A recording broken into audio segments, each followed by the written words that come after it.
Nimba nja kufumba lw'abakyala n'abaami abasobola nga baliyo bakulemeza bagamba tosobola ggwe naye lw'abakyala nnyo first of all luva kunze. I do inspire myself. Abantu bangi boogedde ne bate boogedde obalaba engeri gye bakutunuulira nti tojja kusobola naye nze nsobola bana ngenda kufumba ku nku oba ku manda nja kuteekamu enku tuteekeyo enku mu manda ne mukando ngenda kuteekako emmere ejje. Olinawo mujja wabadde akuba ekikokola? Tekisoboka naawe bansobola naawe ndogera bwa Katonda. Audio was done by Nasim. The video is shot. Sasha Vibes are shooting a video. Byonna birala biri ku Kan Music. Helen Lukoma yali mu sessions yali Virgin. Helen Lukoma wakakati ayina abaana babiri.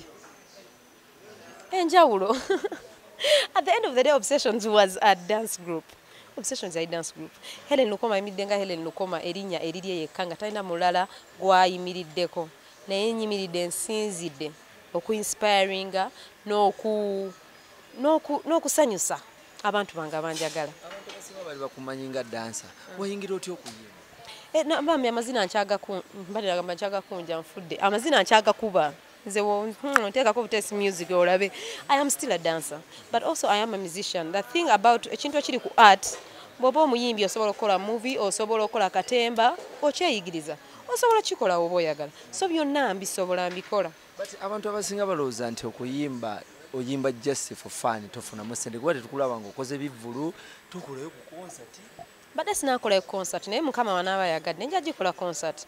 Mbadde sinabakola bivvulu kuba naye corona wamulaba yajja ffenna yatutwala bwe yatutwala. Nali nkoze hiti yange Olinnya y'Amagye, nali nfunye obushow bwange awo kale jjajjaawo n'asalawo okutusa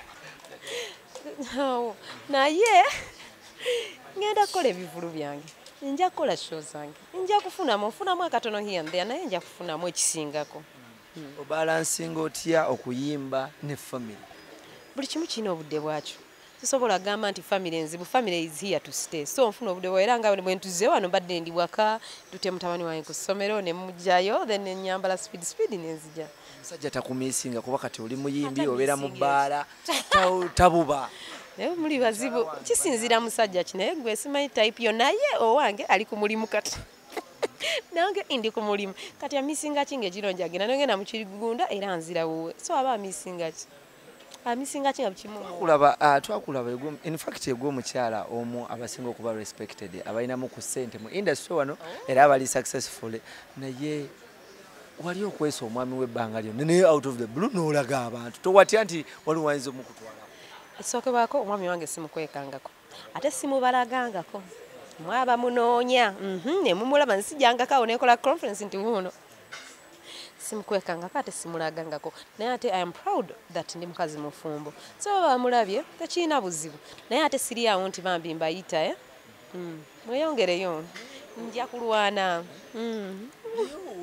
Idea yavuddewo ey'okuba akayima nja kufumba ng'ate tulaba oli successful mu byonna ssente olina family weeri nnungi obitambuza bulungi. Idea the musician. Akayima n'oleeta tayito nja kufumba. Laba, let me give you an example. Beyonce, okay, bamusonyiwe Beyonce gwe manyi kati gwe njogerako.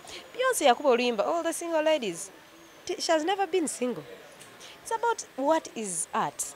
What is art? Otula n'olowoleza abantu bangi nnyo ndaba basila queen bangi nnyo bali mwene embeera nga mugamba because onyirira nnyo because weekolako tojja tekiriiko formula banange tekiriiko science buli omu asobola as long as you're going to do it as long as kize yes you can.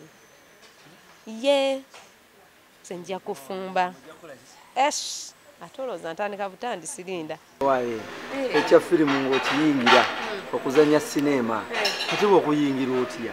Film, movies I used to do nalinkola stage acting.